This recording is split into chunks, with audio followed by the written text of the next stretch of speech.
Okay, hello everyone. Welcome to GoGoHack webinar, how to optimize our tarot analyst work. I'm Sylvia from GoGoByte. In order to provide a practical suggestion for optimizing tarot, today we got experts from OEMs, suppliers, security consulting firms, and security analyst toolchain providers joining us to share their professional perspectives around tarot, distilled from their real experience. Now I will introduce today's guest, Mr. De Zhigao. He is now the head of Vehicle Cybersecurity Design in FAW Jiefang Commercial Vehicle Development Institute, leading the development of cybersecurity technology system for commercial vehicles. And he has profound and rich experience in cybersecurity design and implementation. Then Brandon Barry. Having worked for Fiat Chrysler, the products developed by Brandon were used in the famous Jeep hack that caused the recall of 1.4 million vehicles. Later, Brandon founded Block Harbor to provide vehicle cybersecurity services such as penetration testing, tarot, and so on. And he has hundreds of tarot projects experience. Then Mr. Bustin Kruk. He is now the head of innovation of widely used tarot toolchain Intimate Secure, formerly known by the industry as Yakindo Security Analyst. Bustin is responsible for designing and developing features to reuse data across tarot projects. He believes that first we shape our tools, then they shape us. Then Mr. Jun Li. He is now the founder and CEO of GoGoByte. He was a white hat hacker focusing on bug hunting of connected vehicles, wireless communication, hardware, and so on. He has been listed on Tesla Security Researchers Hall of Fame for submitting vulnerability to Tesla. His research has also been acknowledged by NXP, Alibaba, GSMA, and so on. He is the author of the first book on the cybersecurity of connected vehicle in China. He is also today's moderator. Thank you all for your support. Please turn on the microphone and say hi to the audience. Hi. Hi everyone. Hello. Hello. Thank Hello, you all for everyone. joining. Okay, thank you very much. Let's move on to the discussion. And Jun will take over from here now. Jun, please. Thank you, Sylvia. Okay, welcome everyone. Let's move on to today's discussion. So our first topic is cybersecurity challenges and its trends. Of course, we are talking about automotive cybersecurity here specifically. Let's invite Mr. Gao to share with us some of his insights from an OEM perspective. Mr. Gao, how do you see the automotive cybersecurity challenge and its trends? OK， 好的，首先感谢 GoGoByte 的邀请啊，这句就不用翻译了。首先作为车企啊这个代表，然后在智能网联车时代啊，车企还是面临很多信息安全方面的挑战呢。这些挑战呢，来自于企业的内部，以及行业啊和法规的这些外部的一些影响。从企业内部呢，我们对自身产品力的一个高安全要求，是我们信息安全技术的一个挑战。这来源于架构的一个复杂度的一个增加，例如信号啊，面向信号到面向服务，然后从分布式啊到车云一体化的这种架构的一个趋势。对，这对这种网联车辆的这个对外的一些接口数量和形式啊，大幅增加，这也使车辆信息安全的暴露面增加，这是第一大挑战。以及在车辆新技术的一些应用，如车载以太网、SOA 技术和大量的这个源代码的这个应用，导致的车辆的这个数据的处理量、计算能力和漏洞大幅增加。这以上呢，就是将车辆信息安全而导致的这个影响面增大，这是我们识别到的另一大挑战。从企业外部而言呢，然后行业的一些事件，如经典的吉普驱诺基的事件，特斯拉的被攻击的事件，以及网约车企滴滴被罚的事件，这个引起了社会的关注。这些车企如果处理不好呢，会严重影响自身的品牌的声誉。然后从企业的监管和行业准入方面，欧洲已经实施了2115法规，中国呢也即将发布强制标准，以及中国市场的准入要求，对车企的产品以及企业的管理提出不得不面对的这个信息安全的挑战。然后我们也识别到整个车辆信息安全的产业链尚不成熟，零部件的供应商它的能力好多在信息安全技术上还是个空白，那这呢难以支撑这个整车厂的这个信息安全目标的实现。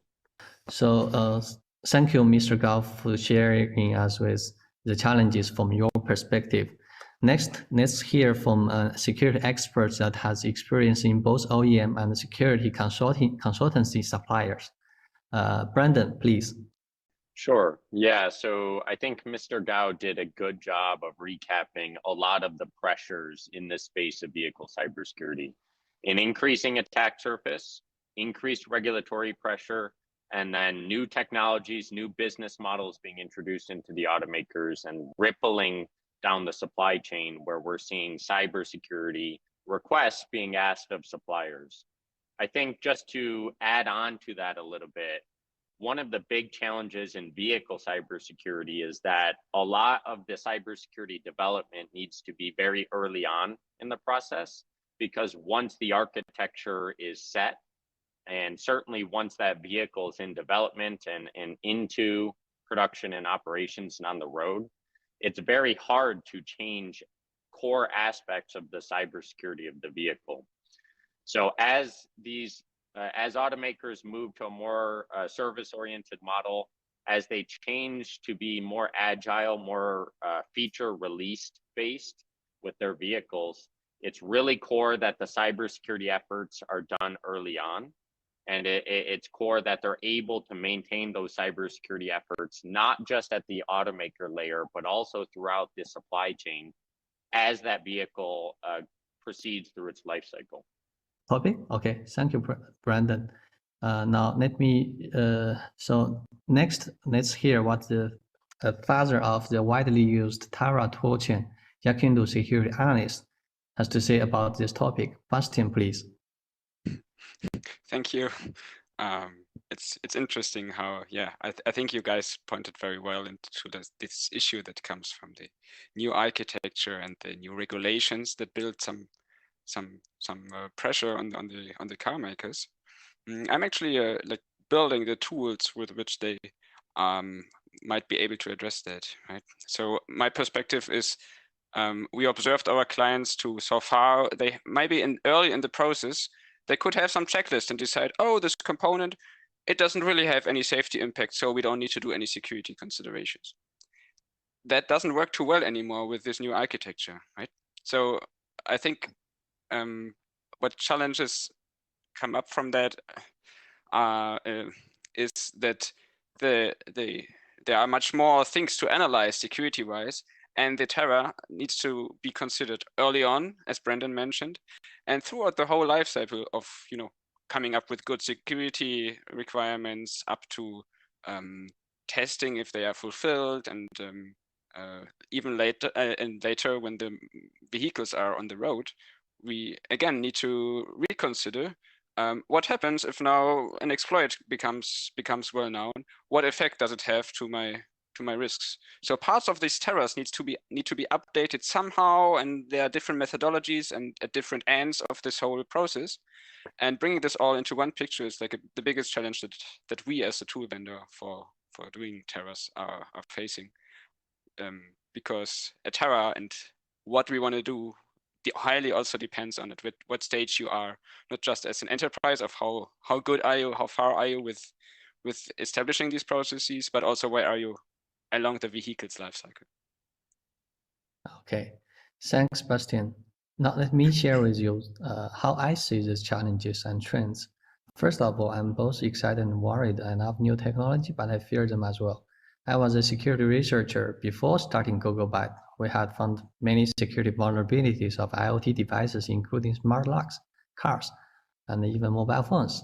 One thing I noticed is that many of those vulnerabilities were not easily fixable via OTA or other easy methods, resulting in them being exploitable even today, or high cost of recall, brand damage, and risks to its users. So the way they are vulnerable was clearly demonstrating their design process was lack of effective security evaluation and risk assessment.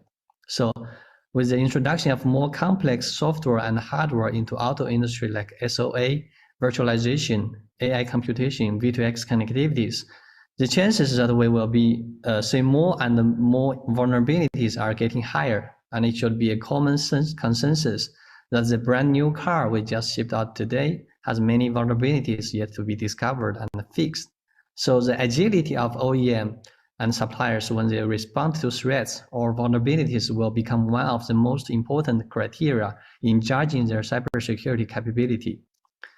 So more and more critical functions are handled by electronic control systems that are connected via all kinds of communication channels, resulting in more serious impact can be caused by cyber attacks. Sensitive data generated and aggregated by the vehicle is increasing rapidly as well, and the non-product life cycle. So the vehicle has to maybe work for 10 years or more than 10 years. So the new vulnerabilities of the operating system and the middleware and all kinds of vulnerability targeting microchips are being discovered every day. So the non-product lifecycle also is a challenge for a cyber attack operation. And also hashy threat model, cars can be parked everywhere, can be driven to anywhere. And it's not like a server sitting in a certain data center. People cannot physically maybe attack it. So, and the sparsely distributed supply chain, just as Mr. Gao mentioned, increase the difficulty to collaborate and respond. So when you find vulnerability, you report to the vendors, they will have hard problems to fix it because the sparsely distributed supply chain. And cybersecurity threat response agility has become more important OEM capability, just as I said before. So also tight product release schedule caused conflict between agile development and cybersecurity. So all in all, past unfixable vulnerability and high cost recall have taught us that we have to move security leftward. Even DevSecOps is not enough. So we propose SecDiv DevOps, and Tara is a good example of putting security at the forefront of the cybersecurity development lifecycle. So let's move on to the next topic. Why Tara is so important? I think everyone here agrees that Tara is important, otherwise you won't be here. And the ISO standard has it. Related regulation require us to do it. But why? Mr. Gao, what do you have to say from an OEM perspective?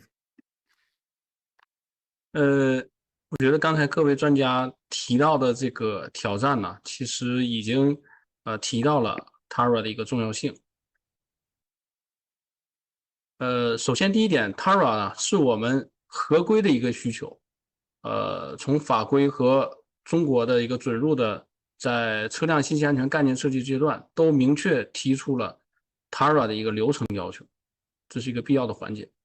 So first of all, compliance. 另一个呢，我们从这个图片也能看到我们车辆信息安全的整个开发的流程相对来说较长，而概念阶段的 Tara 分析呢，是在我们整个链条的最左侧，也是偏向early phase 的这一侧。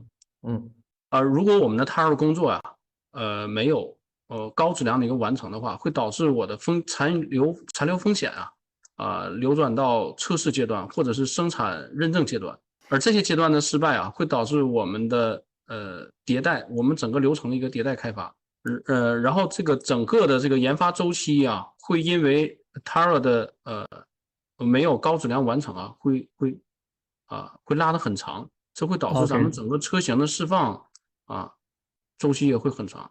然后在这个造车新势力当前这种造车新势力的这种短周期的这种车型开发的节奏下这种能够高质量的进行 Tara 缩短车型开发周期呢，这是一个商业成功的一个必要保障。另一个重要的方面呢，就是我们识别到了车企和零部件供应商都要去开展信息安全的风险评估工作。只不过是他们的工作层级不同，而在不同层级上，我们要通过 Tara 进行安全措施的一个优化部署。而且我们车辆信息安全没有绝对的安全，我们通过 Tara 也是要识别我们首要解决的风险问题。So having done so many Tara projects for your customer and being involved in the most influential automotive cybersecurity incident, Brandon, I think you have so much to share with us on this topic. Yeah, thank you. So I think that ever since that Jeep hack incident that occurred in late 2014, early 2015, what we saw in this industry was a broad reaction by automakers where they started to emphasize the cybersecurity of connected vehicles. And as a whole, you saw OEMs stand up security teams and start guiding their security architecture and probably driving that by some kind of risk assessment. What it tended to look like is either the OEM would bring in a security expert to guide the security architecture, or they would start to build a security team. And so why is Tara so important all of these years later in this area of vehicle cybersecurity is because it provides a risk assessment method specific to vehicles that take into account a holistic view of the possible impacts of the vehicle. So when I was getting into this space early on in vehicle cybersecurity, the element of safety was always really important. It was priority when we were thinking about vehicle cybersecurity design. So I think safety and addressing the industry concern around cybersecurity influencing safety was obviously a priority.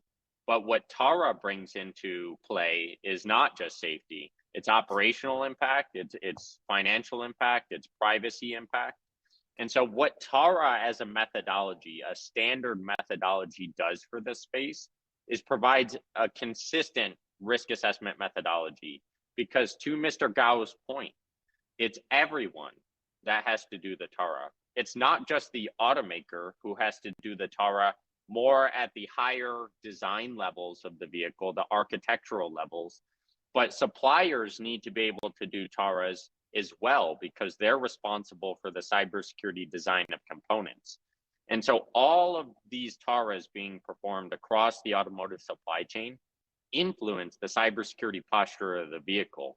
And so it's crucial that we have a consistent approach and consistent framework in order to understand the risk of vehicles.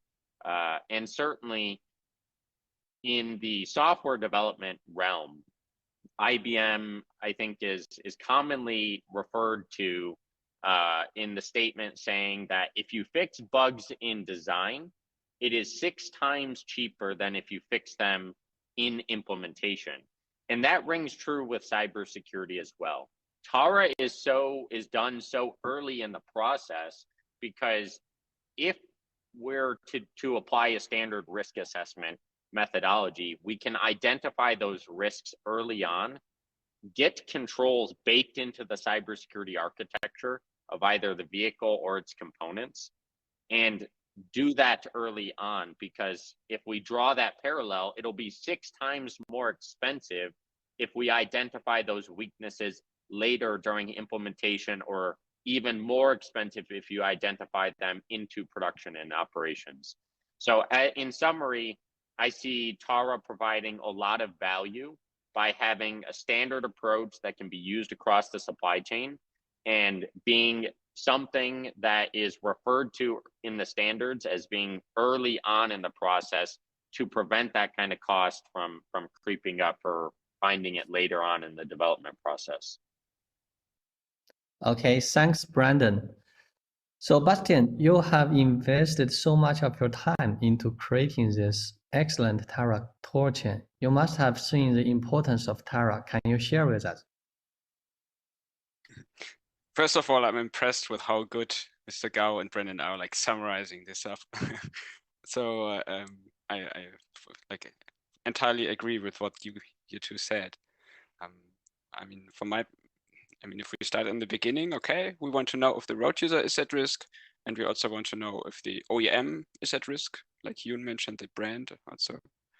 And I think the slide that Mr. Gao brought in was so good with showing us how complex that turned. Brandon also mentioned it. Like this is like a cross-organizational process. Has like a, you know, both need to do Terras, and we need to, yes, this one. We need to, we even see how it's like a bit of like, it's actually multiple Vs, right? Like there's some small V in the middle and the V more outside. These are so different kinds of how the analysts would then be working, or how, who, you know, all the people that are involved in the security are working together. And I think that's a, yeah, that's really important that we have these structuring methodologies, like a bit of things like Stride, but especially also having this kind of vocabulary alignment along the scene with R155 and the ISO 21434. For me as a tool vendor, it turns much easier now to be providing tools that also interface with others in a nice way. Yeah, one bit that I still wanted to add is, I think if something then changes while the vehicles are out on the road, it is really a complicated thing to think about. How does that affect my own risks? Like how does it affect, you know, the road users or the OEM? And this kind of assessment in that sort of, yeah, in this kind of, I mean, we cannot really rerun the whole process like at its entirety, right? So how can we make it that we don't need to rerun it, but still know about the risks that we are facing with an update and maybe a 0-day coming out? And I think that's what making like this discussion that we are having here so important and so valuable. Yeah, and if I were to just add on to what Bastian just said, you know, a core thing that I think we all agreed on is that, you know, TARA, it's a standard framework. Everyone needs to do it throughout the automotive supply chain. You know, what's interesting about that, Bastian, into production and operations is TARA being a standard approach can actually give us a quantitative risk assessment of the vehicle. So from an analysis standpoint and needing to maintain this for the life of the vehicle, you know, to your point, there are challenges in being able to update the TARA throughout the process. But then what I'm trying to get at is that it provides value because you're getting quantitative risk values that allow you to assess the risk of a vehicle in its entirety. And so I think that quantitative, consistent, analytical methodology, being able to quantify it and put it in numbers is crucial to the cybersecurity of vehicles. Oh yes, that's the goal, to get there. Having one big number, like, can I go to sleep or do I have to fix something very, very urgently? Yeah, so yeah, it's like a kind of provide a unified way for the functional safety engineer to work with the cybersecurity engineer. So it's like from a cybersecurity perspective, like we were like more focused on the attack feasibility, and the impact is like kind of should be better defined by the functional safety engineers. So Bastian, have you finished your thoughts on this? Yes, I did. Okay, thanks. So let me share with you why TARA is so important from a security researcher or white hat hacker perspective. When I was talking with the security response team from the affected vendors of the bugs we found, I often say something like, okay, this is a pretty simple mistake they have made, or you should have deployed this kind of or that kind of security control mechanism. Or why you guys can't patch those simple bugs? You can just fix it by doing this or that. And you often see security researchers blame vendors on social media for slow response or for not caring enough for the security bugs they found reported to them. That's because of different understanding. They got different priorities too. Many balance have to be stricken, like cybersecurity versus functional safety and product release cycle and the higher standard of cybersecurity, something like that. But when you got to know the auto industry better, you will understand them. So they must meet compliance, just as Mr. Gao said, and So why Tara is important is it optimizes the deployment of security control, allow us to invest our often limited security resources into the right pinpoint. So let us strike the balance of a tight product deployment schedule and acceptable security level. So that's Tara, how Tara is contributed to this. And the first step of product, as the first step of product development, Tara allows us to objectively exhaustively enumerate potential attacks and impacts and combine them to produce an assessment that is not too cybersecurity oriented and not too functional safety minded, and eventually produce an actionable risk prioritization result. So that it also, for example, like in the later phase of the product life cycle, like in the operation, like secure operation, around an incident response, you can still use the threat model you created during the Tara process. So, and you can also maybe output the test and verification requirements, some kind of that documents as well. So now that we have talked about the importance of Tara, let's move on to talk about the difficulties and challenges of Tara. Mr. Gao, what challenges have you met in doing Tara inside the OEM? 从整车厂来看啊，就是我们做 Tara 工作呢，现在是有一个国际标准啊，我们可以去参考。但是呢，这个标准里面相对来灵活，然后这里面人为因素在这个 Tara 报告的这个呈现中就占比较大。Tara 的这个结果很难形成统一。这里呢，我这边也给大家分享一个小的案例啊。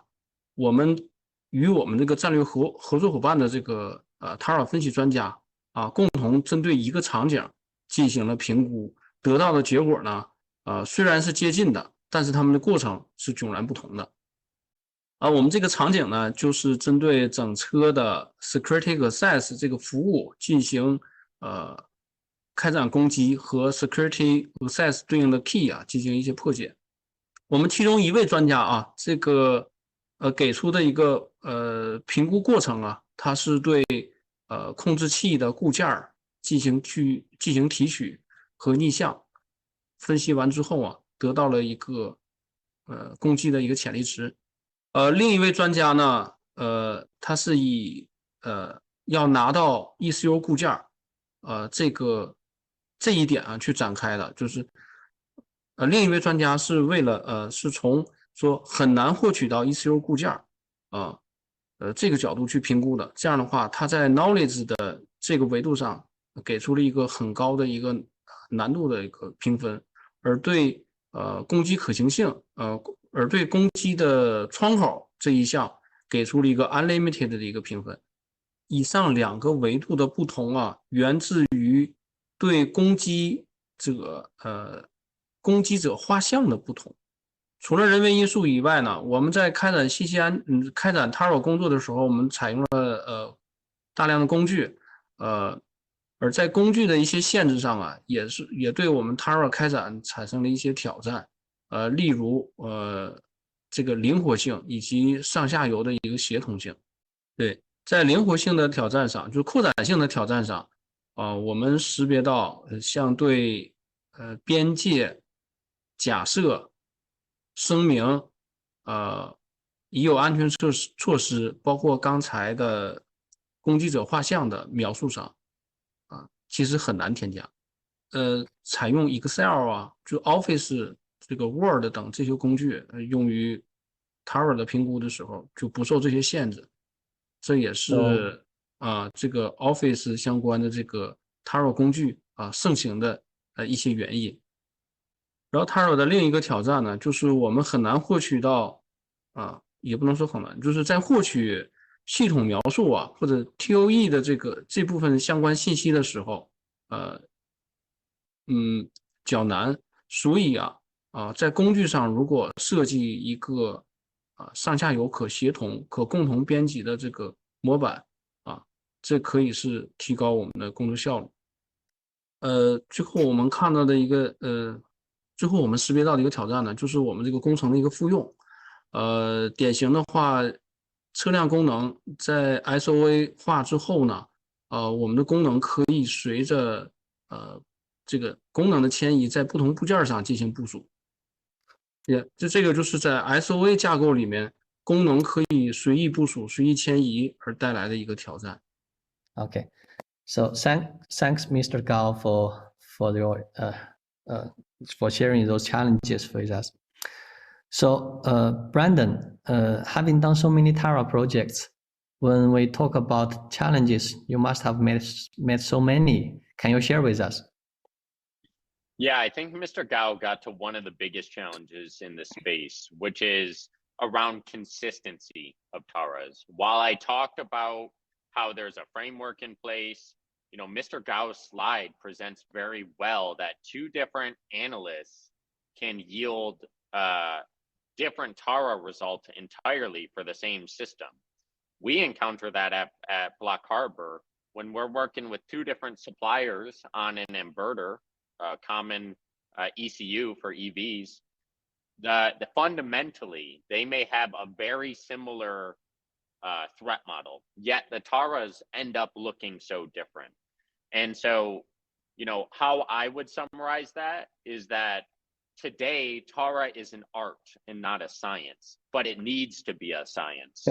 And it's not just on attack feasibility level where you're talking about knowledge, competency, time, etc., but it's also on impact level. Risk fundamentally equals impact by probability. That's what we're talking about with a Tara.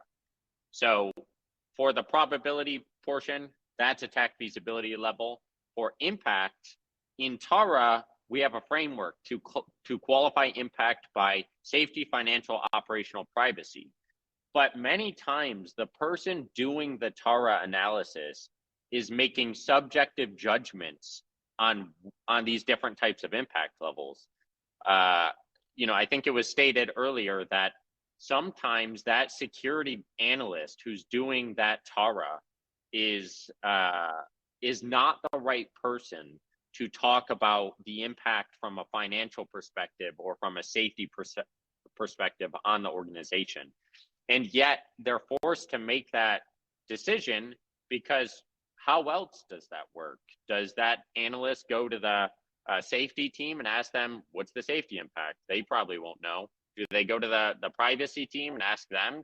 It can't, it really is this big challenge of how do we get to adequate impact levels and attack feasibility levels and have them be consistent.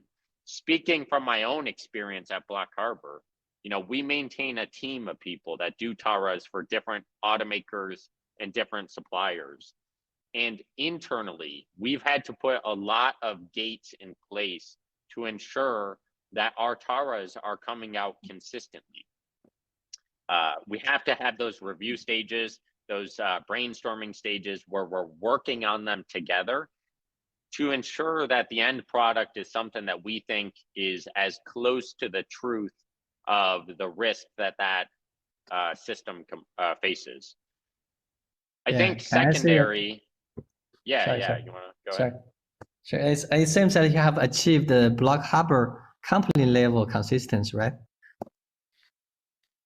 Yeah, no, it's very important that the Taras that we output are very consistent. So we do have that kind of those review stages in place to protect our customers, because at the end of the day, we're putting our name on these Taras, and we want to make sure that they're very very good, rock solid.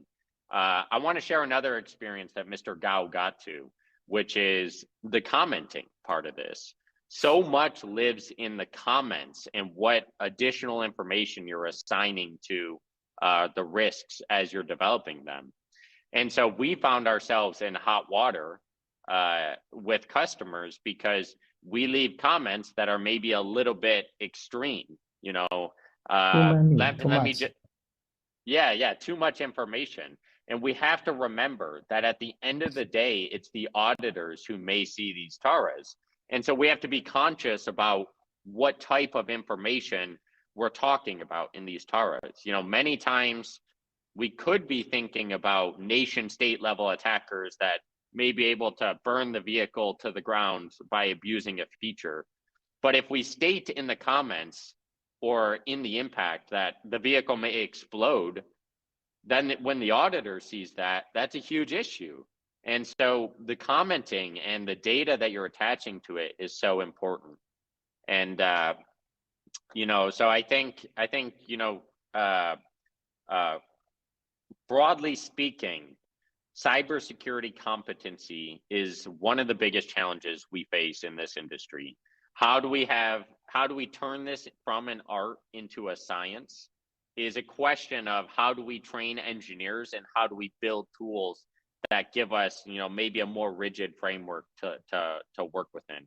Because at the end of the day, the automakers across their teams need to be able to do TARAs. The supply chain needs to be able to do TARAs, and all of that needs to look like a science. If I were to go a little bit further on my points and challenges and difficulties in TARA, I think that there is this fundamental challenge of different levels of TARA that's not talked about so much in this industry. What I mean by that is 21434 puts forth this concept of an item definition, defining the boundary against the system you're performing the TARA against. From our standpoint, we qualify the types of TARAs we do by vehicle level, system level, and component level. And Mr. Gao got to this earlier as well, where you're needing to do risk assessments at different levels that have different outputs. A vehicle level TARA is typically yielding architectural level decisions. System level TARA is yielding feature level decisions or subsystem level decisions. And component level TARA is most often done by the supplier. And so I don't think as an industry we have quite that language to be able to qualify these different levels of TARAs, but ultimately they are just different analyses being performed at different layers, and I think we need to find that. Yeah, very good comments on this. Thanks, Brandon. Bastian, you must have so many challenges of TARA because you have created a tool to tackle those challenges. Can you share with us? Yeah. So I mean, as a tool builder, I face a bit of an additional challenge that is rather about that there are so many specialized tools that are really good but not very integrated. So that's a bit off the discussion that you had so far, and I wanted to also build like on the points that you two brought up right now, because I find this very interesting. That, you know, having these ratings, you know, reproducible, have, you know, all the analysts come up with somewhat the same result. That's also a challenge that we thought about at Artemis. And I think like we have some kind of an answer that is a good start, to have some kind of catalogs where you can, for, you know, when you would again think about spoofing on Bluetooth, you could pull it from out of the catalog, the rating itself. So this is some way to deduplicate your work that you would do across the individual TARA analyses, that allows you also to, you know, down the line during operations to have it easier to be updated. But the points that you two brought up are not really entirely answered by that, I think. So how do we make, you know, how do we decide if it's like an expert, he needs that long, and if it's rather a novice, he maybe needs longer? So which of the two should I choose? That's a bit of what came out from Mr. Gao's slide for me as well. And I was on a conference the other day where someone proposed that how they would be doing their TARAs is to cluster, I think it was the expertise, the knowledge, and the equipment into something like an attacker profile that they would be pulling in, so that they would have like a unique set of like this triple, of expertise, knowledge, and equipment, and they would be only rating the other two when, you know, they would be picking the attacker profile and be rating the other two individually for the threat scenario. That was one idea. Probably has ups and downs. There are also the ideas of having multiple rating tuples for the same path for that purpose. Yeah, so there's a lot of ideas, but I feel like it's like an ongoing thing to figure out how they could help us and when to use which of them. Yeah. Yeah. Yeah. Thank you, Bastian. Okay, it's my turn again. I see So have you finished your comments, Bastian? Yes, I did. Okay. So I see the following challenges. I think, like I think we do have some overlap between all of our comments, but I think the most important is like communication, collaboration. Just as Mr. Gao said, people from different background, like from a hacker background, from a functional safety background, have to do it together. People from the OEM, people from the supplier have to do it together. And even from compliance perspective, they have to contribute to this as well. So cybersecurity folks, functional safety folks, and even compliance people, you have this different background. How do they collaborate and work together? That's also the challenges. So another challenge is, like Mr. Gao said, lack of tools, like support collaboration, tracking, like automation, and something like that. So we even go a little bit further of automation. Like for example, if you have a just like a catalog you mentioned, Bastian, like can we automate this kind of tower analysis, and also consensus, like consensus between OEMs, between the engineers at auditing companies and the engineers at the OEM or suppliers. So there must be a consensus have to reach. Is there any standard? Is there any kind of a catalog stating that this kind of impact, the level is what, or this kind of attack, the attack feasibility is what? So something like that, we have to reach maybe at least kind of a company level, OEM level consensus. And then we maybe can seek for the kind of industry-wide consensus. Okay, so also threat identification and attack visibility rating. That's the cybersecurity thing, and the impact is a functional safety thing. So it's already hard to find like people who knows cybersecurity enough and who knows functional safety enough, let alone to have someone or a team that have possess both of those kind of both of those areas knowledge, and combine them to generate a kind of a very good TARA analysis. And also I say the challenge is like TARA should be like a whole life cycle thing. You know, you just not a single step. It have to be an iterative process, especially nowadays the cars are maybe updated, maybe so frequently that TARA has to be evolving simultaneously.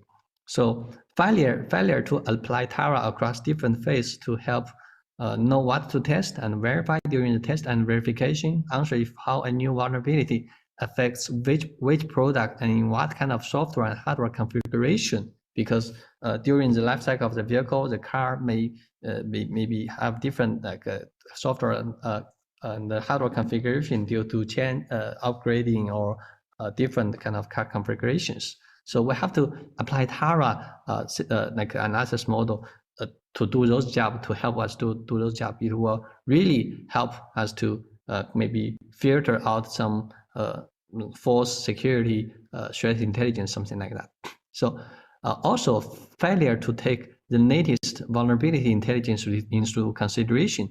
For example, when we're rating the attack visibility, we were rating them from different perspectives, like availability of attacking tools, the expertise required. But one day there is a new tool that can support, like for example, relay attack for Bluetooth man in the middle.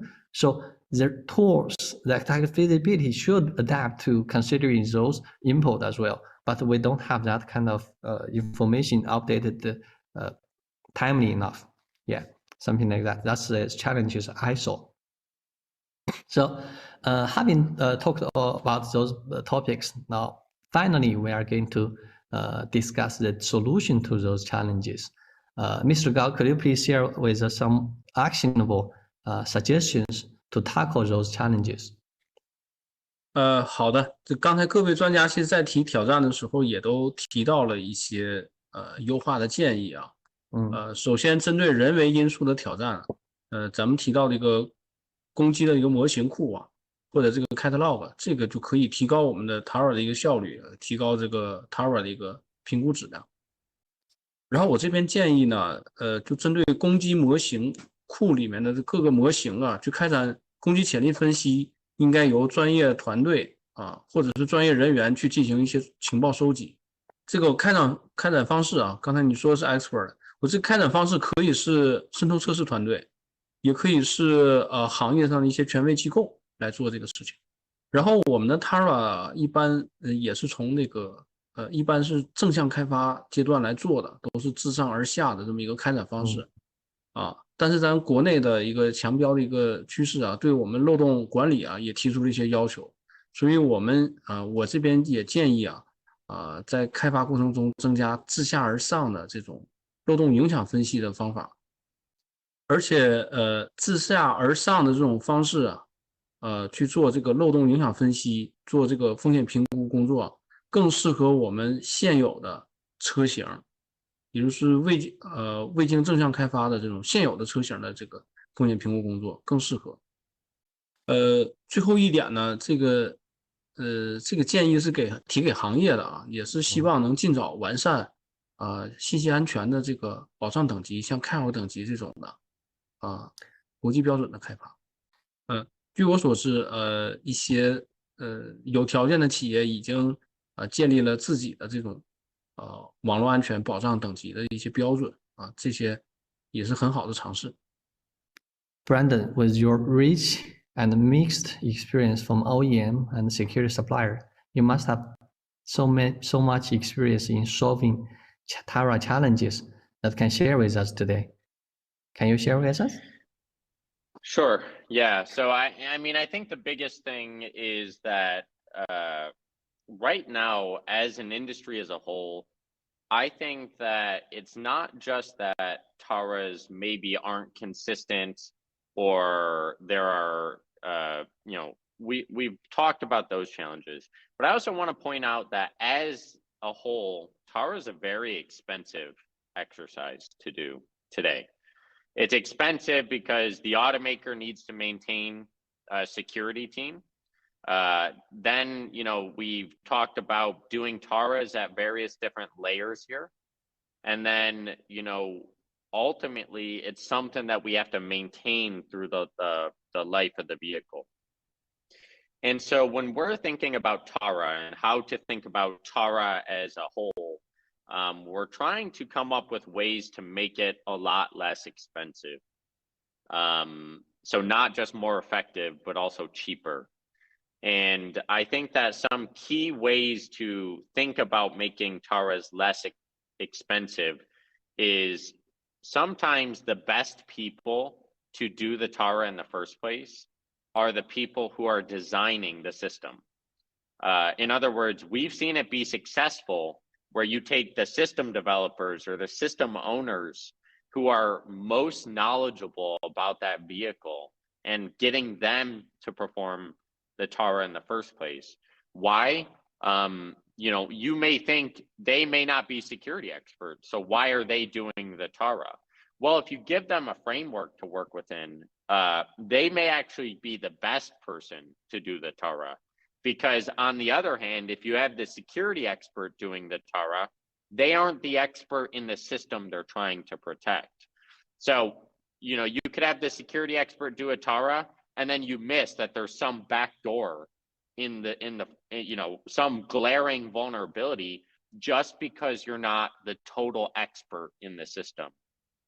So we often think about that a lot. Who even us performing Taras, how do we become both experts in the system that we're doing the Tara for our customer, and then how do we think about enabling our customers by training their engineers so that those individuals who may be a better fit to do the Tara in the first place. I think my second point that I would get to in terms of how do we tackle some of these Tara challenges is, if I were to paint a dream of how Tara should be done, Tara should be very quick and very effective at the vehicle system and component layers. That's kind of the first point, but also very integrated with different types of tool chains. In other words, the risks that outcome from Tara are influencing the rest of the cybersecurity engineering process, testing, etc. And so you really want this traceability throughout the engineering process back to those risks, and have a really efficient and effective way to do that. Because as a whole, cybersecurity needs to be cheap and quick. It needs to be cheap because it has to be it just has to be cost effective. Today, if an automaker asks a supplier to do a Tara for a component that's going to be in the vehicle, that supplier is going to tack on an extra 60,000 USD onto the price tag for that component. And if we sum that up across the entire industry, it's just incredibly expensive the way we're thinking about it today. So it has to be cheap, and then it has to be traceable and effective. So I think that gets to some of the points that were brought up earlier. Maintaining catalogs as an industry of types of threats to make it so that Tara is able to be done really quickly and really effectively, I think is crucial. Even if it's inside your OEM specifically, even if you're maintaining your own catalog, finding that reusability element is really important, and then that traceability element throughout the rest of the engineering process is I think one of the most important things that will enable the future of constant software updates and an adapting threat landscape. Yes, very practical suggestions. Like, yeah, security is expensive. Like we have always been talking about, there is this balance to achieve like a very high level of security and the cost of it. So yeah, Bastian, how are you helping solving those Tara challenges? You are solving it. You have created a tool. Maybe you can just share with us how you are solving those challenges. Maybe using your tool, or maybe you can share your experience on how do you think we are going to tackling those challenges? Yeah. Oh yes, yeah. I think the visions that the other two drew down with the the teams doing that, or the Sec DevOps, that's a big dream.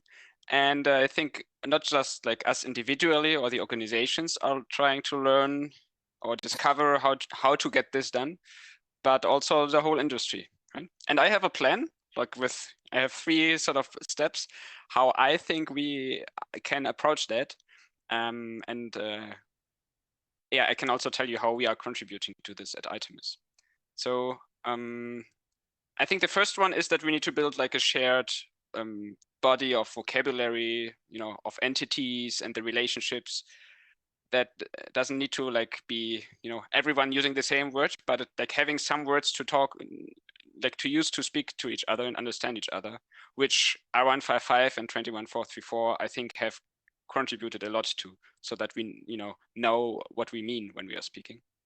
But I think we're not done with all the relationships. We also still need to be talking a bit about, for example, when it comes to this reuse thing, 21434 didn't speak about it. So there are something that I would call threat classes, and theoretical and practical threat classes, theoretical being these kind of stride ones that you need in the early phase for the conception, but maybe during operations, you would be rating things differently, and you would be rather using something like the practical threat classes that are more like what Mr. Gao mentioned, that maybe are rated with CVSS and so on. And how do they link up so that we can, build this kind of traceable, easy to build Terra. That's what we are currently trying to figure out in a technical committee at ASRG. So me from Itemis, I'm like one part of that technical committee, but there are also members from from elsewhere that are joining that activity, so that we can sort of industry-wide discuss on how can we make this happen, that there is also like an industry-wide, maybe even a catalog to some sense, or at least some kind of format or understanding on how this could work, because we are all in the same boat in the sense that no one really has built this to the end yet. So that's the first step. Once we have that kind of data structure and understanding for the catalogs, we will also need to integrate our tools, and we have another technical committee that is thinking about at ASRG that is thinking about the open XSAM. So and this is an exchange format X for security analysis SA models. That is the XSAM, where we are trying to make up how just what structure, how should an XML look like that we can send around, for example, when we are interfacing with other tools that are living in another place of the toolchain. Brennan and I had some collaboration together with Keysight to think about how could we be speaking about testing tools, and with my Terra tool and their test authoring tool, how could they talk to each other? And with this second step, once we have an exchange format, we can make it, grow from an, this kind of import-export kind of integrations to having richer APIs with live updates. When something in the car is, if 500 cars are having the same issue, I will rate it higher, and I will redo the calculations, and we will make some traffic light go red because something seems to be odd. These kind of rich integrations would be the third step. And I think then we are at the stage where someone is doing the Terras, and the whole tool chain is integrating this into always knowing, how much are we at risk. And that's the dream that I wanted to show you with these 3 steps of building the vocabulary, integrating maybe catalog wise, and then enriching the APIs. Yeah, great. So I kind of share the same vision with you. We want to at GoGoByte, we are building solutions that also support this kind of we view cybersecurity as a holistic, there's no kind of a security operation, there is no kind of security designs. They are all on the same team. So we view cybersecurity as this kind of integrated whole team across the life cycle, across the different organizations, supplier, OEMs. We view them as a whole team. So we want them able to collaborate using all kinds of solutions, something like that. So building a vocabulary and exchanging threat format, threat analysis exchange format standard, that kind of a thing also helps us enable us to achieve our goals as well. So it's a very great goal to great mission to achieve those goals. Yeah. So it's my turn again. So from my perspective, so how do we solve those challenges? I think it's almost all my points have been covered by you guys. So it's similar. So we need to achieve consensus by industry-wide collaboration. People need to come together, say, okay, we are working on the same kind of, for example, threat catalog, this kind of cyber attack, this specific exploitation trick should have this kind of attack feasibility, something like that. Also, there is another aspect of Terra, the impact rating. So impact rating, for example, from my perspective, okay,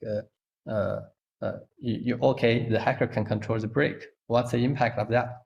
So the impact rating of that. So shall we be able to, I think we should be able to maybe start with some kind of very common impact scenarios across different OEMs and catalog those and rate those impact levels kind of into a catalog which we can all use. The auditors acknowledge that, and the OEM 1, OEM 2 can kind of accept that catalog and standard. So this kind of thing will kind of immensely reduce the costs.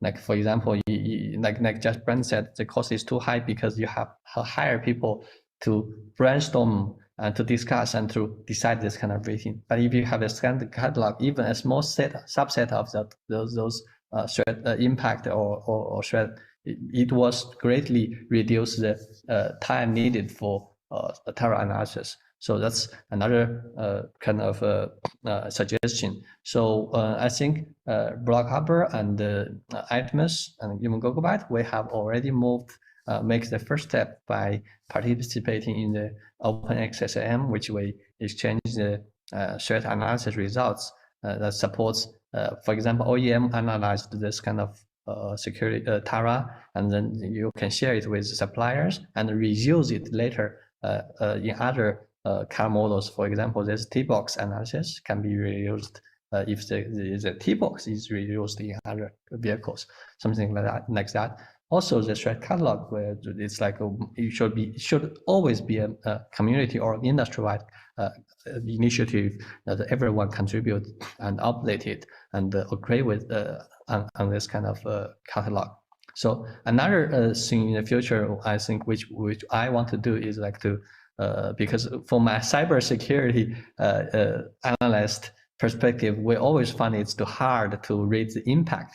We can easily rate the attack feasibility, but we find it's hard to actually rate the impact. So maybe we can come up with a kind of impact catalog, which we catalog all those possible impacts a cyber attack could result, and then maybe rate those and agree with it, agree on it. So something like that. So that's a challenge to reduce costs, enable collaboration, and improve consensus. So that's another.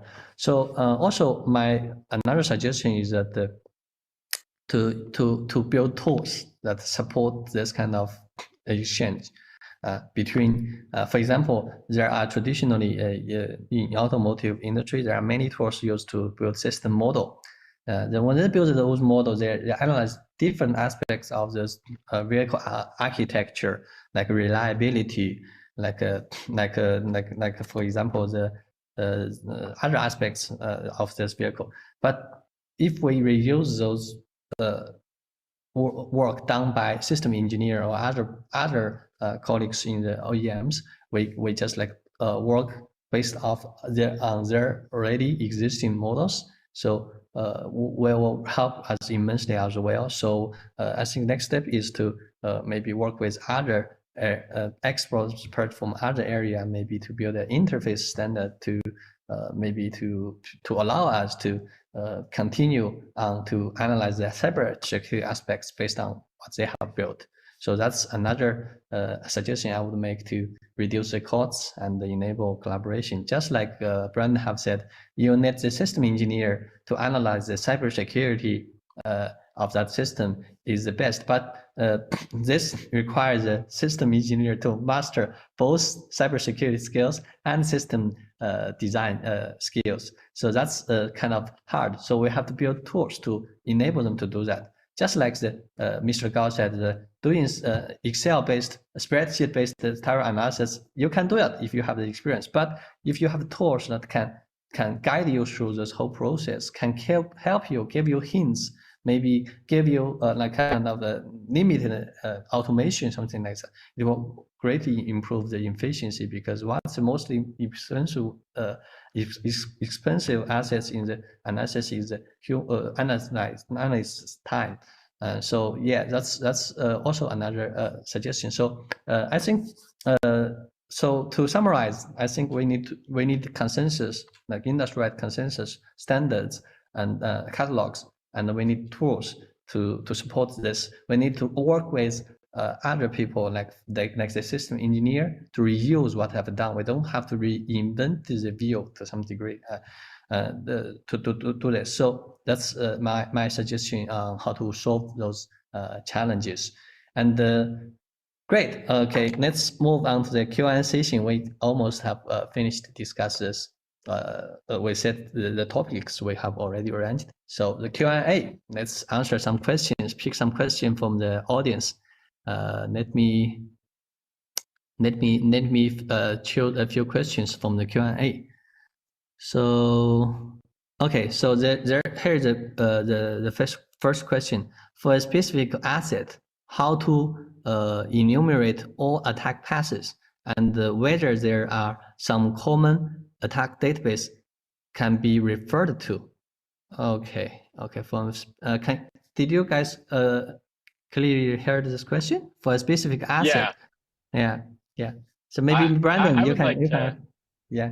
I would like to take a first pass at that because, yeah. And actually this is a bit of a controversial statement I'm about to make.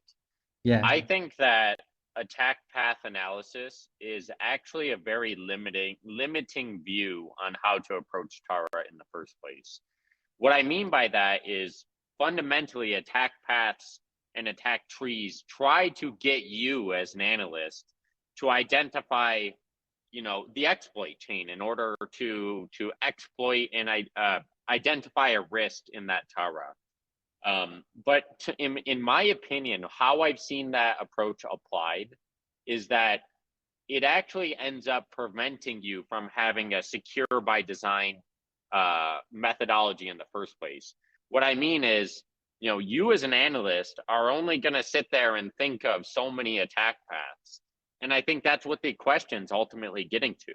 How do I think about all of the attack paths that may be applicable to the item that I'm trying to provide a Tara for? And our approach and philosophy around this at Block Harbor really just takes a step back from that and says, how do we enumerate all possible attack paths? What we don't want to happen is we ignore, let's just say there's a security gateway within a system you're trying to protect.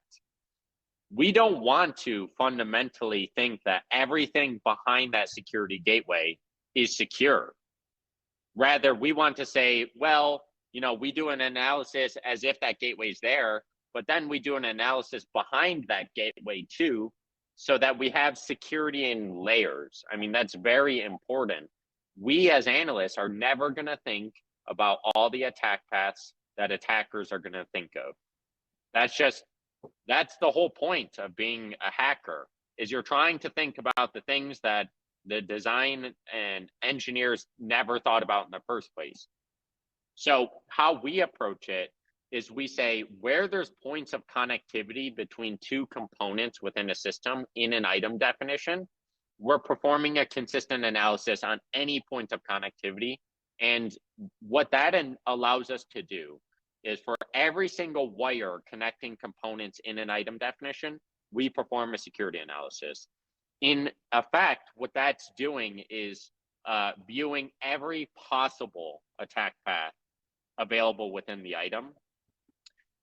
So, you know, that's kind of my take on it, is that attack path analysis philosophy is actually a bit flawed and can cause you to miss out on some risks. And I don't think there's going to be some industry database of attack paths that, while that is under development led by General Motors, called the Auto Threat Matrix, and that does have its utility in understanding what's the feasibility of certain attacks, it should not be used as kind of the fundamental risk enumeration methodology within Tara. Yeah. So do you have do you want to share your opinion, Mr. Gao, Bastian? 针对这个问题啊，我想说，这个穷举所有的攻击路径可能不是我们技术人员要做的这个目标啊。我们应该是把所有的技术路径去进行一个识别，而技术路径其实是一个有限的，因为我们车辆的安全技术，车辆的一些技术的话，它这个进行分解之后，一定会达到我们既定的那几个攻击模型的技术库上。所以我在想路径的分解可以头脑风暴，但是一定路径的点一定是会归结到它有限的可能是10几个或者是几十个这个技术攻击点上。So, Bastian, do you have anything to say about this question? Yeah, I think I'm going to say the very same thing as the other two said, but with slightly different words. Yeah. Because I wanted to bring in that, like, from my perspective, in my mind, I would call it like in the early stage TARAs during the conception, we might want to do the stride methodology, right? Which, if I run for each system element and do a stride analysis, I would end up with some attack steps that are in the wild, and you could try to hook them up after after identifying them into attack paths, and like that you would get the best of both worlds, right? And I think my marketing would now want me to tell that yes, we at Itemus like implemented like assistance for doing that, but I mean, I think it's practically the same as what you two mentioned. That for the early stage TARAs, you want to go from the architecture. I think so too. Okay. So my opinion is similar to what Brandon have just said. So I don't have to like recite those. So how to make a common asset identification model which can cover all security feature, or which method is better? So maybe Brandon, can you understand this question? Asset identification that covers all features. I mean, I think from our approach at Block Harbor, we are doing TARAs for automakers and suppliers. When we're doing asset identification, that's a part of our item definition process. And what's really important is when we're if you don't get your item definition correct, let's just say you leave out a module as an extreme scenario, then your whole security analysis is wrong. But I say that because this is kind of what I was getting to about the system owners doing the TARAs, or at least having to be heavily engaged in the TARAs in the first place. Asset identification comes from the person who knows the system inside and out. They have to tell you everything that's there, because if they don't, then they're not then you're not performing a security analysis against the entire picture. So our answer to that challenge, making sure we have all assets within the confines of a given item boundary, is during our item definition process, we schedule a series of interviews with the item owner, whoever's responsible for that system, where we first ask them, tell us everything you know about this system. We have a whole interview process that we gather that information. Then we take our pass at performing the item definition. So drawing out the different components, how they're interplaying, technologies in use, etc. And then we get buy-off from the system owner, where we go back to them, we present to them what we've documented based on the information they gave us, and then we ask them to approve of it. So our take on ensuring asset identification is complete for a given system is to ensure that we get buy-off from the system owner, because that's ultimately what it comes down to. Okay, thank you. So, Mr. Gao, do you have any comments on this question? 关于资产这个模型的识别呢，我们更多的还是从经验角度来分类通过分类，然后进行一个资产的一个梳理。而且我们认为资产不是说在评估阶段列举的很详细这个就便于这个评估工作，反而是说进行一个好的归类更好的去开展后面的这个分析So there's an interesting question for Bastian Clark.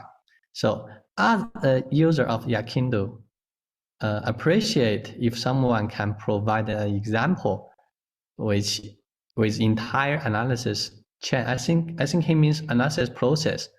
It doesn't have to be many ratings, but a complete rating chain or process. So it's like a user story. You have to provide that. Yes, yeah, that's true. I mean, we have a mechanism to have entities that are about impacts are like depending on each other, so that you could have sort of like continue the attack tree as a bit like on the impact side, so that you could potentially tell apart like the technical damage scenarios from, let's say, the real ones that are affecting the user in some way, which are, you know, on this only on this very high level you would be able to like have the real SFOP rating happen, I think. And I mean, how do our users try to make sure that they find all the damage scenarios, or, you know, identify all the assets? I think what we try to do is to walk over the data and the functions that were identified, which, I mean, I think what Brandon mentioned is a good idea, to have these as part of the item definition and, you know, double check and try to not miss anything. But then for each of the data and each of the functions, we can ask like us about each, you know, iterate the security properties. Is this to be confidential? Is this to be integer? Is this to be authentic? And maybe there are some other properties that you want to check. We also provide assistance for that. That's our way of thinking, that you could like walk through them and see if you identified a scenario for that. Still, you would need to be rating it then, right? It's rather the asset identification that we're trying to have more systematic like that, to not miss anything out. Is there any ways to reuse Tara results? Example as threat and impact and attack path. I think we have already kind of answered this kind of question, right?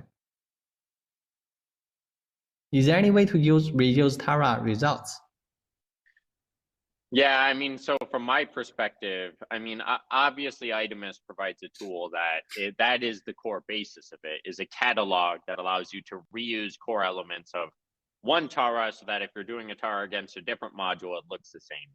But I have the perspective of automakers and suppliers using different tools, and you know, how are they doing that in Excel? And in general, the answer should be yes. I mean, it should be that even for a vehicle level Tara, if you're building your next gen of a vehicle, you should be able to start with the Tara that was for the previous gen vehicle and update it. Now that has some limits. We've seen it implemented at scale with automakers, where they have this fundamental assessment that goes on when a new feature is being released. It's can they reuse their Tara first? And if not, there's a whole separate process to generate a new Tara. In practice, you know, it's challenging. Sometimes a system changes too much where it becomes cost ineffective to reuse the Tara, where you're saying, you know, fundamentally, we have to go back and start from the beginning anyway. So my answer to that is there has to be some process in place in which you can qualify or quantify, probably qualify whether that Tara can be reused, meaning let's just say the component or system has changed by 20% or less. If that's true, then maybe you try to reuse the Tara. If it's more than 20%, maybe you don't. That type of metric or gate may help you make that decision. Okay. So we have I think 1, 2, 3, 4 questions left. So how to make Tara integrated in existing automotive procedure or toolchain? It's still very familiar to me. It's like we have already answered this, right? So how to make Tara integrated into existing automotive procedure or toolchain? Maybe this can be answered by Mr. Gao, like in how to integrate into existing automotive procedure or toolchain. You are from the automotive OEM. 的确，这个现在在整车厂的这个开发流程，这个融合其实还在开展中。最典型的这个融合的方法是建议跟企业的管理体系去打通，由管理体系去指导这个 Tara， 然后车辆的这个信息安全概念设计等等的这个流程的一个融合。Please. Yeah, so, you know, we get this question a lot because we're trying to help many automakers and suppliers implement that management system in the first place. You know, we tend to look at it from two views. One is following functional safety, because the big challenge with Tara is how do you get people to participate? The system owner, it has a million other things to do, and now they're being asked to do this cybersecurity thing as well. It's a pain point for them. So functional safety has been through this already, where the concept of HARA, the hazard and risk analysis, is already instilled as a phase and a gate within the development process, where it's determined, is there a necessity to do a HARA, yes or no? If yes, then you have to do a HARA. So we've seen success with several customers in following functional safety and just adding a second stage on that, where you do that cybersecurity relevancy assessment. If yes, then you have to do a TARA. And there can't be any ifs, ands, or buts about it. You can't have that resistance. It has to be a part of your process, and it has to be instilled within your development process. So I just wanted to share that insight that we've seen be successful. Okay. So maybe you want to add to another question? I forgot to ask you about that question as well. So as a user at Yakindu, appreciate if someone can provide an example with the entire analysis process. Maybe you can share with us an entire analysis process as well. You just shared some kind of part of that process. Sure. So me or Mr. Gao, I'm sure can provide an insight as well. We wrap an entire process around using it so that we can generate a consistent TARA from start to finish. That's what we do at Block Harbor.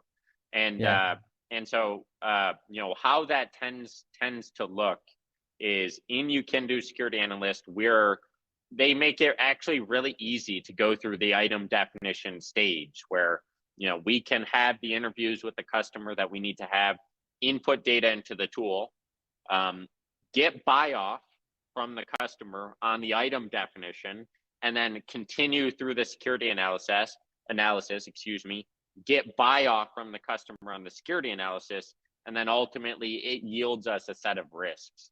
So actually, I really enjoy Yakindu Security Analyst's ability or workflow, because we were able to wrap an entire process around the workflow, and it's sequential. It's sequential in the way I can show a customer in that first call the tool and say, yeah, we're going to go through these steps through Yakindu Security Analyst and follow them relatively sequentially.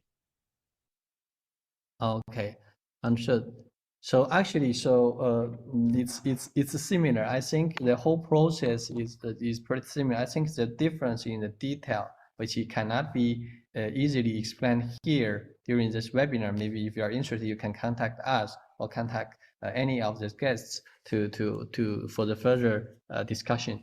And even GoGoByte, we have this kind of process as well, but it's still the kind of if you want to get to know it to be beneficial, you have to maybe know the details. So, so another question is, if the OEM said your assets number is not enough, we will not pass the audit, and anyway, it won't impact the protect tag. Do you have any standard for the granularity of the TARA? So I think this is a very interesting question, where people judge the quality of the TARA by the number of assets identified. So have you ever encountered that problem? 这个我来说一下吧。这个我们作为整体厂也面临这些问题，就是供应商Tier 1啊给我们提供的 TARA 报告，我们认为质量无论是资产呢，以及说评估的一个内容，都达不到我们一个理想的一个状态。但是呢我们认为只要他能够给出足够的理由，又给出一个充分合理的 rationale， 能够说服我们认为他这个就是能够达到一定标准的。如果他的这个理由啊不能够说服这个OEM 的这个评审的这一方的话，那我觉得 TARA 的改进工作也是有必要的。Yeah, again, I'm going to put my opinions out there because I don't feel like enough people do that in the industry. When we look at the incentive structure throughout the automotive supply chain, the automaker is incentivized to show the type approval auditors as little as possible to still pass the audit. That's just the reality of it. You want to give the auditors as little information, because the less information you give them, the less questions they're going to ask. That's just the reality of it. It's the same thing from the supplier standpoint. They want, in this case, the automaker is their auditor. And so they want to give the automaker as little information as possible and to get through the requirement and move on. Whether that's good for the cybersecurity of vehicle is a different question entirely. That is simply the incentive structure. So we've seen it a lot where a supplier is trying to get the bare minimum TARA that gets acceptance by the automaker. The easiest way to reduce the time and energy that goes into the TARA is to reduce the scope of the TARA in the first place. How do you do that? Reduce the number of assets. And so we see that all the time where, many times we are reviewing the TARAs for an automaker from their suppliers for quality. And we have to go back in the same way Mr. Gao says and says, no, this isn't sufficient. It's not meeting the requirements of the automaker. And you need to get more detailed in here, because currently this risk assessment is not providing us a granular enough view on the risks of the system. So, like I said, it all comes down to incentive structure. And it also all comes down to cost. It's just, we have to work with that reality. If they enumerate more assets, it's going to cost the component supplier more money to do that TARA. It requires more analysis. So these are just the realities we're working with. There's some balance where a limited TARA gets through the automaker, gets approval, and that's what'll be done. Yeah, so it seems it comes back to the old question of cost versus kind of cybersecurity level. So it's similar in other areas, like penetration testing as well. So yeah, it's just a reality, right? Yeah. So so another question is like, hello, as a traditional OEM, we already have many security general requirements in our company, and I found when we were doing TARA, most of the countermeasures could be summarized. Follow some requirements, and no new requirements to be no new requirements to rise. Maybe there's no need to maybe come up with new requirement. So is it a common problem? If yes, is it worth to take time to do the analysis? It's a very, very interesting question. I think it's pretty common, right? It's also one of the most important questions that I've encountered in this space of TARA. Many times you need to go into the TARA with some cybersecurity goals in the first place. If you're doing a TARA without an understanding of what your objectives are, what you're seeking the outcome to be, then that's an issue. Meaning if you don't state out loud before you go into that TARA that the automaker as a whole has some, let's just call it 8 security objectives that they want to ensure across all of their vehicles. You need that input going into your TARA. 21434 calls it cybersecurity goals, the highest level cybersecurity requirements. And then the outcome of the TARA should be further, more granular risks that drive further, more specific technical requirements that apply to that vehicle specifically. So, I think that's a question that is super important. Many automakers are walking into their TARA process already having some global security requirements at their organization. Those need to be an input into the TARA process. Yeah. So how about you? To Bastian and Mr. Gao, do you have any comments on this question? 我说一下啊，它这个情况呢，就是指的已有的安全措施啊，这个我们已经很全面了啊，自己认为很全面了。那这种他们是风险评总体的要求，全公司有公司的总体安全要求，然后发现分析的时候好像也不用提出新的需求、新的要求来。那他说他有没有必要去做这个分析，怎么样？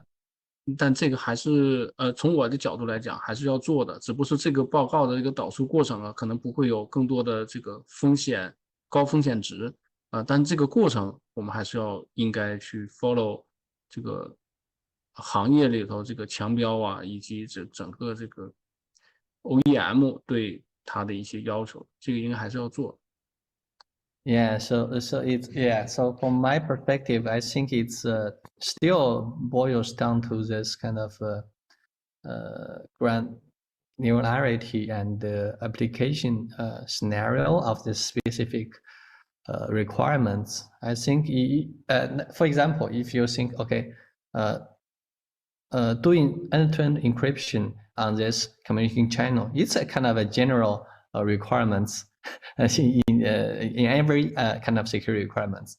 But for the specific automotive scenario, sometimes you have to do to evaluate if this kind of requirements are actually we are actually able to be implemented at reasonable costs. So that's where you have to understand when you do the automotive tower analysis, there is a balance to strike, you know. So like general requirements can cover all actually. If you can see, okay, CIA cybersecurity property can cover all scenarios, but it's your job to kind of evaluate if this kind of security mechanism should be implemented, considering taking consideration both the cost and the impact if the security requirement isn't met. So that's why back then when we were talking about the importance of Tara, it's help you optimize to the deployment of your often limited cybersecurity resources. Like for example, these requirements to implement it, you have to maybe involve hardware, software, development by the suppliers. That's all money, you know. So so I think the answer to your final question, is it worth to take time to do the analysis? It's worth it. It's very important. 请教Bastian 一个问题啊，因为我们是一个中国的本土企业啊，但实际上在 Tara 分析的时候，我们对这个攻击潜力的评估啊，实际上仅限于国内的这个市场的一个情况啊。然后，但咱们提到了工具里提到的一个 ASRG 的这个库啊，其实它是一个全球的一个大家贡献的这么一个数据库。那么如何针对中国市场，或者是针对特定的市场去进行一个定制化的一个数据库评估，这个是否是有必要的？ Of course it is, yes. So, I mean, our idea is that what we did so far with the ASRG, not everyone might know this, that we are like having a catalog there, which is so far rather on the level of theoretical threat classes, and we're trying to grow the practicals into it, and trying to make it like a community-driven effort because Bluetooth spoofing possibly is the same in all the OEMs to some degree. However, we are already aware that it is not like we're still thinking about if it's like how much it is incentivized to be contributing to these catalogs and how one would do that. Also in the context of, I imagine there will be also catalogs inside the OEMs, maybe even some suppliers, right? You will have your own ways, and how these two will be aligned, and these if if it's like with the Linux that the OEM has their own like derivative of the global community-wise public catalog, I don't know. So that's something I don't know about yet, but we can also think about having more like regional or also branch-wise catalogs. Maybe people who are creating LiDAR systems would like to have like a cross LiDAR system supplier catalog. I can imagine that this could possibly make sense. While the catalog that we are trying to assemble right now is rather aiming for being like a sort of is scoping itself to be like a globally applicable, because I mean so the rating and how specific you get and how many, how you structure your threat classes will also be depending on this, right? So if you have some kind of China specific threat classes or ratings that you would consider, we can discuss that and try to ramp up another one, of course, if that makes sense. OK，so 我也可以就是提一些建议啊，就是说不管是说我们的工具也好，还是说 Yakin 的工具也好，还是说其他工具也好，我觉得他们都应该有支持一个功能，就是说咱们要能够有一个 global 的一个行业的一个 catalog 之外，我们还要能够让用户能够自己去积累自己的 catalog， 因为他可能会收到自己的威胁情报，针对他自己的车，有可能这些信息不是公众所知道的，因为我按我的经验说，我提了好多漏洞，他给完这个奖金之后，他不会让你到处去说的。所以这样的 catalog 的话，其实我觉得需要去积累到自己这个特有的厂商他后来的分析当中啊，就是这样子。It's all about today's discussion. Now, GoGoHack is hosted by GoGoByte. It aims to provide a discussion platform where technical specialists and business representatives in the field of cybersecurity and connected industry will talk about how to jointly secure the connected world. You can follow us through the channels on the screen. If you want to contact any of the guests, you can just contact us. We will forward the connection. We will continue to hold insightful discussion and other events, so subscribe and stay tuned. Thank you for your participation, and thanks to our guests for sharing its insights.